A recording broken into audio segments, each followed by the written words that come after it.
Lectio Divina. Lectio Divina. Lectio Divina, une émission pour méditer, prier et vivre la parole de Dieu au quotidien. Lectio Divina. Lectio Divina.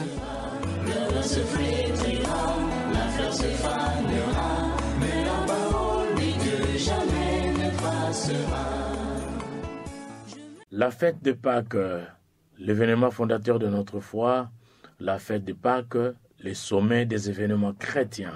Ainsi, en ce deuxième dimanche de Pâques, l'Église Notre Mère nous propose une méditation tirée de l'Évangile de Saint Jean, chapitre 20, versets 19 à 31.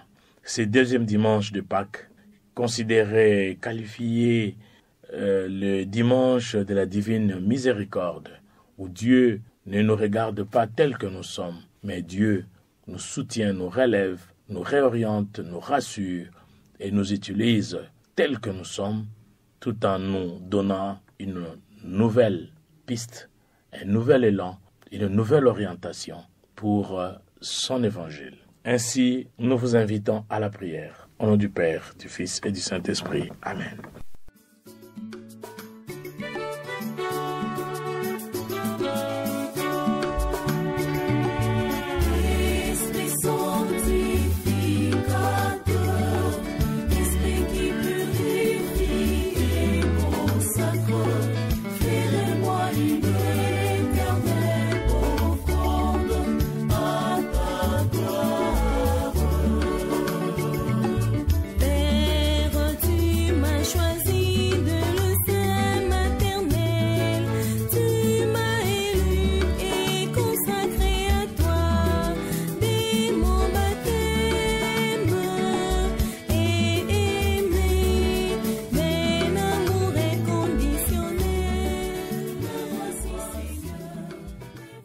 Disais-je, la méditation d'aujourd'hui est tirée de l'Évangile de Saint Jean, chapitre 20, versets 19 à 31. Écoutons la lecture.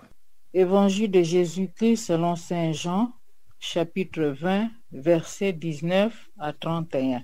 C'était après la mort de Jésus, le soir venu, en ce premier jour de la semaine, alors que les portes du lieu où se trouvaient les disciples étaient verrouillées par crainte des Juifs. Jésus vint, et il était là au milieu d'eux.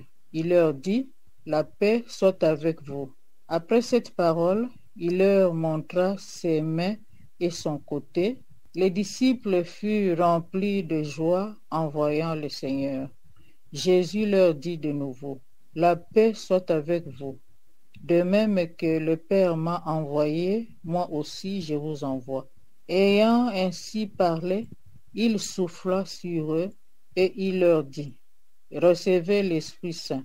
À qui vous remettrez ces péchés, ils seront remis.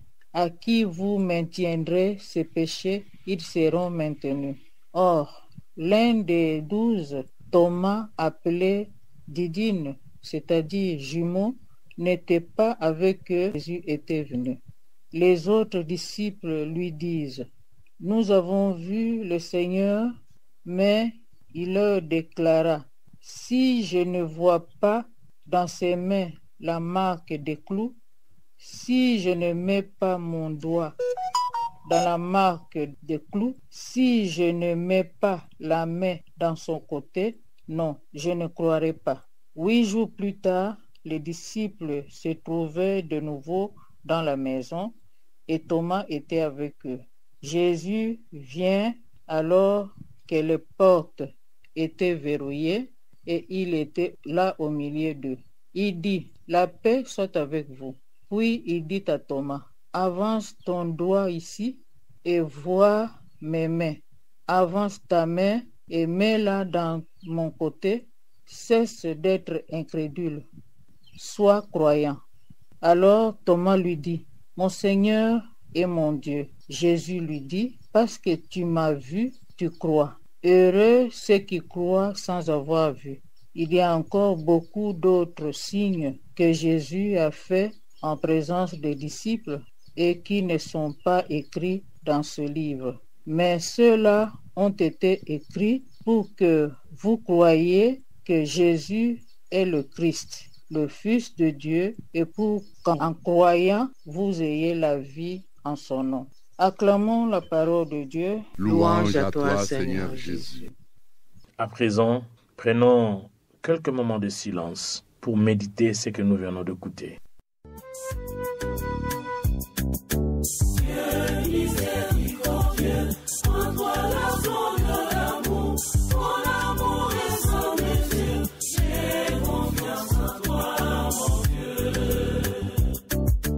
Toi la source inépuisable de grâce, toi la source inépuisable. Tu nous ouvres ton cœur miséricordieux, tu nous ouvres ton cœur miséricordieux.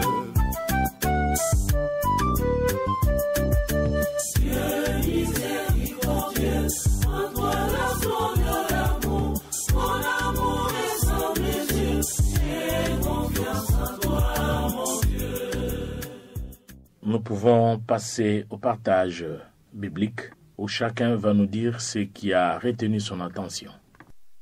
Je suis interpellé par le verset 19 et 20. Verset 19. C'était après la mort de Jésus, le soir venu, en ce premier jour de la semaine, alors que les portes du lieu où se trouvaient les disciples étaient verrouillées par crainte des Juifs, Jésus vint. Et il était là, au milieu d'eux, il leur dit, « La paix soit avec vous. » Verset 20.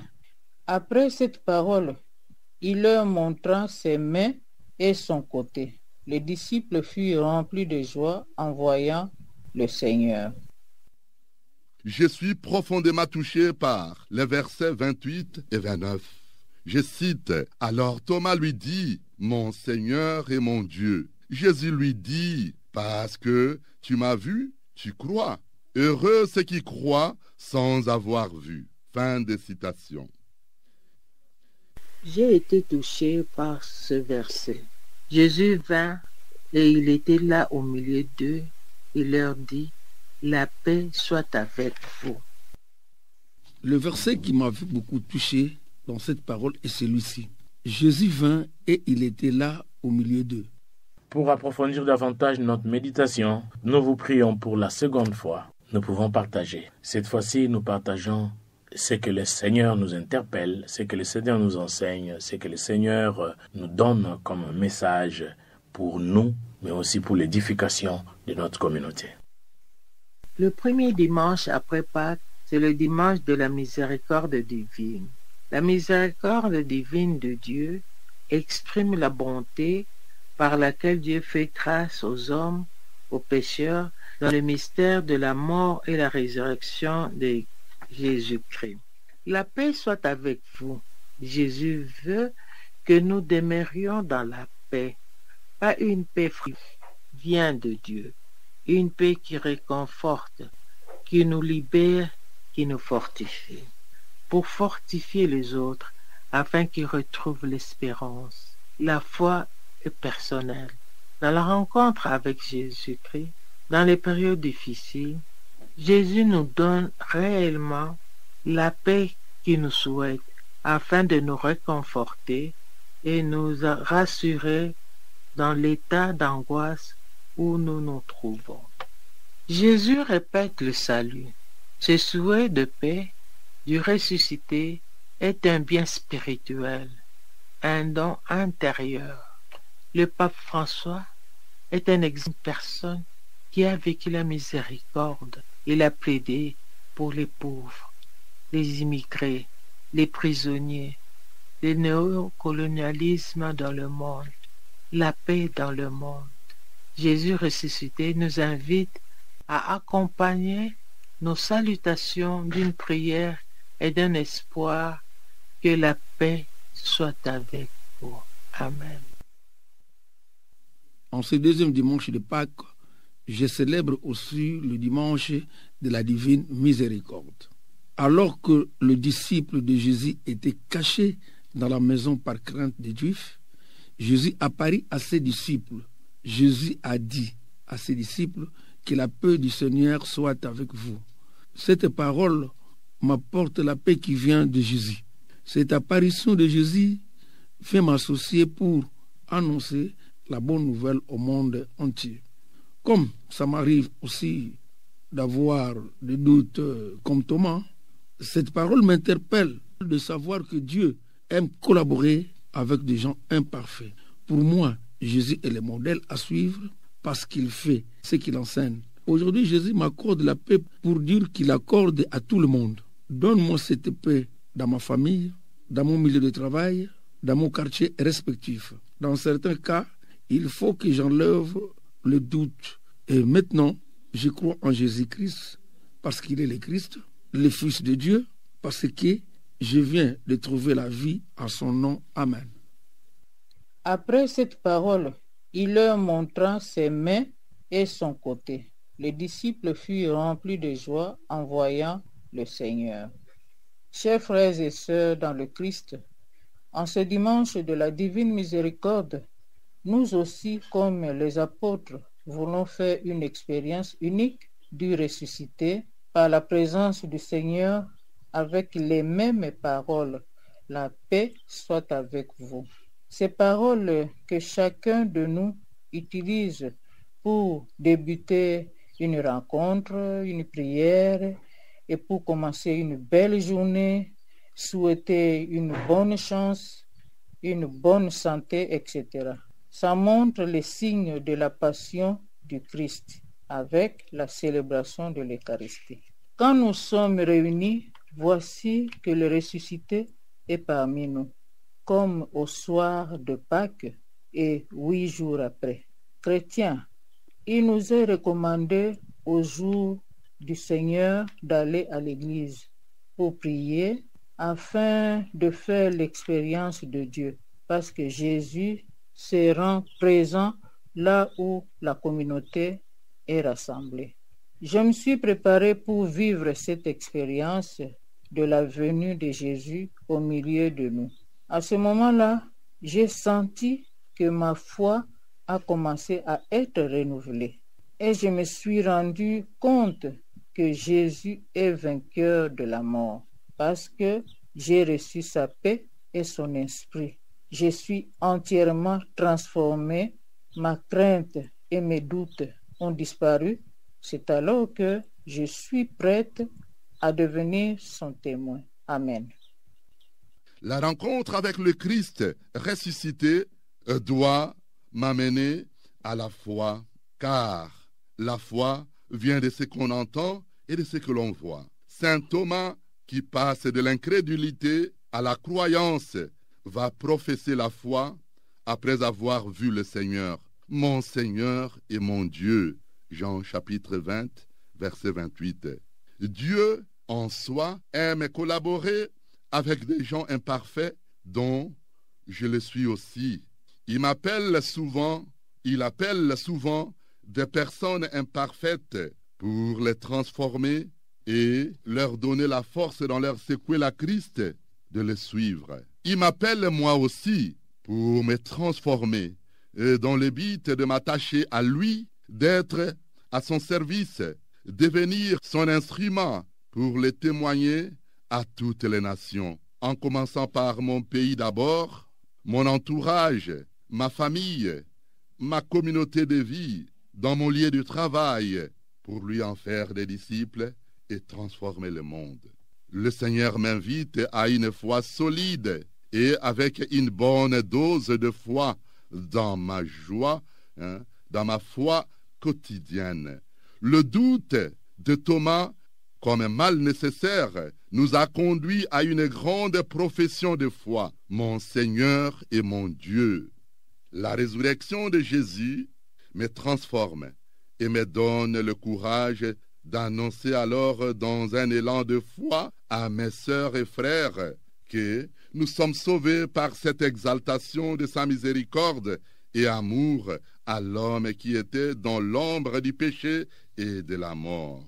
Mon témoignage idoine doit certainement me pousser à aimer mon prochain et à s'attacher seul à Jésus après ma conversion. Préparons-nous à répondre au Seigneur car il vient de nous parler par le texte de méditation. Maintenant, préparons-nous à lui répondre par nos prières. Prions. Seigneur Jésus, tu nous envoies dans le monde pour y apporter la paix qui vient de toi. Donne-nous cette paix. Amen. Seigneur Jésus, j'implore ta miséricorde. Aie pitié, Seigneur, de ceux qui vivent hors de ton amour. Beaucoup agissent par ignorance et faiblesse. Souviens-toi que tu es mort sur la croix pour eux. Amen. Ô Jésus ressuscité entre les morts, ô Jésus miséricordieux, augmente à moi la foi solide et rationnelle pour que je puisse transformer le monde et t'annoncer à mes prochains qui ont besoin de toi à travers le monde par mon témoignage idoine. Amen. Seigneur Jésus, divers sentiments s'emparent de mon cœur. Tant de joie me semble irréel. Aide-moi à ne pas m'éloigner de la caresse de Dieu, à avoir peur de la joie, mais donne-moi le courage à contrôler moi-même sa rencontre. Amen. Voilà, chers frères et sœurs dans le Seigneur, la joie est grande de célébrer la fête de Pâques. La joie est grande de continuer dans le lan de la Pâques, Jésus ressuscité, Jésus vivant. Et aujourd'hui, nous avons pratiquement suivi 2 textes combinés où Jésus apparaît à ses disciples, l'apparition de Jésus à ses disciples. Et Jésus apparaît à ses disciples au moment où les disciples avaient peur, au moment où les disciples étaient angoissés. Ils ont verrouillé les portes, comme nous aussi. Les événements de la vie, les événements de la société nous angoissent, nous frustrent, parfois verrouillent aussi nos portes de cœur pour qu'on ne puisse pas regarder l'autre, qu'on ne puisse pas regarder Dieu. On est renfermé à nous-mêmes. Mais voilà, l'absence de Jésus crée l'angoisse auprès des disciples. L'absence de Jésus crée l'angoisse dans notre vie. Et voilà, aujourd'hui, il apparaît à ses disciples en leur réconfortant, en leur encourageant, en donnant une salutation de paix. Paix avec vous. Shalom. Une salutation qui rassure, qui fortifie, qui relève et qui donne de tonus la force aux disciples pour commencer un nouveau pas. Pasika, Payasika. Et voilà Jésus, en apparaissant aux apôtres, qui étaient très réjouissants de la présence de Jésus, très réjouissants de la certitude que leur maître, Jésus, est vivant. Voilà Jésus, il leur montre le main et les côtés ouverts pour dire que réellement c'est lui. C'est pour cette raison que nous sommes dans la joie de célébrer cette grande fête, la fête de Pâques, l'essence même de notre foi, l'essence de notre espérance, le fondement de notre foi chrétienne. Malgré nos doutes, le Seigneur veut que nous revenons vers lui, car il est miséricordieux, et ainsi nous changeons d'attitude comme Thomas. Thomas qui a commencé comme un incrédule, il a fini par la rencontre du Christ à devenir un croyant, celui qui a cru, mais pas seulement cru, mais celui qui proclame que Jésus est Seigneur, Jésus est Dieu. Voilà, nous sommes à la fin de notre méditation. La méditation d'aujourd'hui a été animée au plateau avec Marie-Paul Cabessa, coopératrice chez les filles de Saint-Paul de la paroisse Saint-Michel à Bandal. Je m'appelle Jérôme Gilles Mbaluzolo, chrétien de la paroisse Christ et Roi, Kassavou. Je m'appelle Maman Marie-Jeanne Maloulou Punzola, coopératrice paulinienne de la paroisse Marie Auxiliatrice Massina Abattoir. Je suis maître Exupéry Bouende Bokutu, coopérateur paulinien. Et à la technique, nous avons Olivier Nguessi. À la réalisation, nous avons la sœur Chanel, fille de Saint-Paul. Et à l'animation, nous avons Papa Paulin Zaboudi-Tancel, animateur biblique du centre Liloba. Bon dimanche à tous.